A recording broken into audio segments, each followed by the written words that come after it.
Welcome to this ChessGuin opening lesson. In this video, we are going to look at a practical repertoire against the Modern Steinitz Defence in the Ruy Lopez. This is not meant to be the deepest theoretical coverage, but rather a clear overview of the most important ideas. We will look at how white can build the center with c3 and d4, and choose practical setups against black's main plans.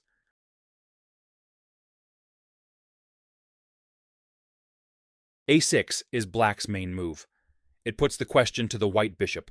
You can take or you can retreat, but you cannot stay here.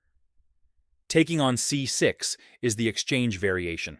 White eliminates black's knight, weakening e5. White can't take e5 straight away. However, after d-pawn takes c6, knight takes e5 is met with queen d4, forking white's knight and e4 pawn.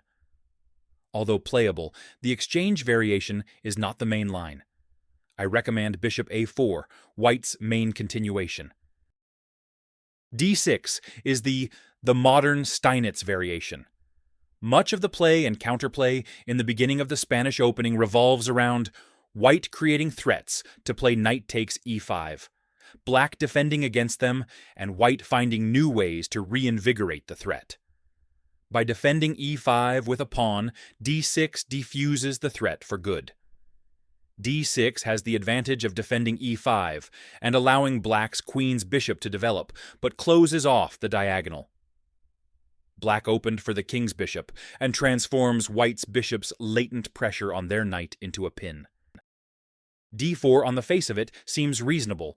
For the same reasons, it is the critical move against the third d6 move order. Black has only one defender of e5, because d6 added the pawn to the defense, but removed the knight by pinning it.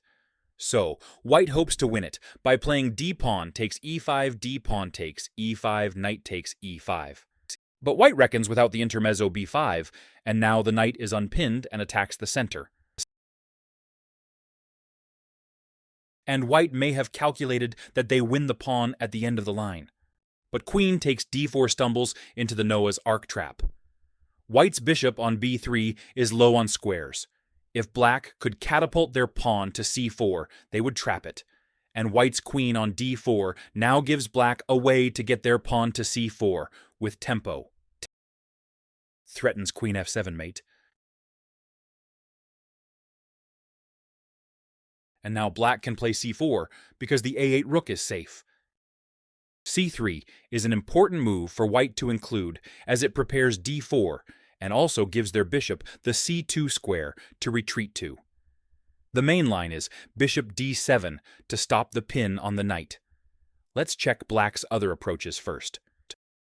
King to f6 is similar to the main Spanish lines, but it's somewhat better for white, because since the c3 move is already played, we can immediately put the bishop back to c2 after b5.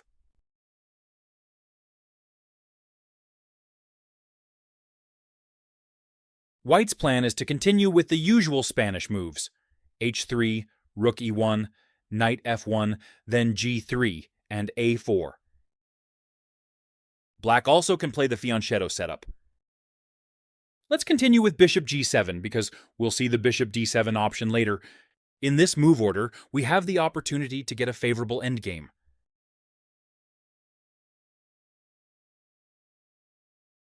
Black has the bishop pair, but a bad pawn structure too. Our plan is to go to c4 with the knight, then castle. f5 is the most critical sideline. Unlike the Danish gambit, here both f5 and e5 are already protected, and there's also no opportunity for knight to c3. d3 would result in passive play, and black could take over the initiative, so we need to take the f5 here. If we play d4 to avoid bishop d3, black could advance the e-pawn, so we let the bishop to go to d3. And now the plan is to get rid of that bishop on d3 with rook e3, then knight e1. If the bishop moves, we play d4. Knight e1 would be too early now because black could play bishop g5 after it. First, we play a useful developing move and wait for black plays knight f6, wick block his bishop, then knight e1 can come. Now the bishop can't escape. We'll win a pawn, but black gets compensation for it since our pieces are positioned a bit strange. Finally, bishop d7, d4 come. Black has three options. Move the knight to f6 or e7 and g6. Like in the fifth knight f6 line, we play the usual Spanish setup. We retreat the bishop immediately. The knight is on its way to g3.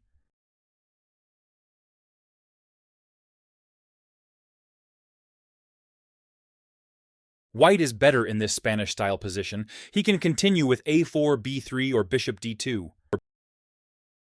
Knight e7 is popular even among grandmasters in online games. For example, Repertoire, Alexeyenko, and Demchenko have played it several times. Repertoire even used it in a classical game against Shirov at the Olympiad in 2016.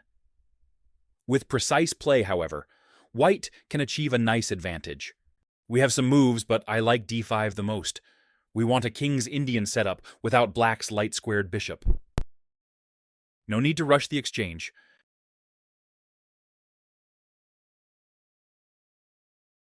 Now we take the bishop. And we reached a King's Indian, but Black's attack on the king side is less dangerous without the bishop.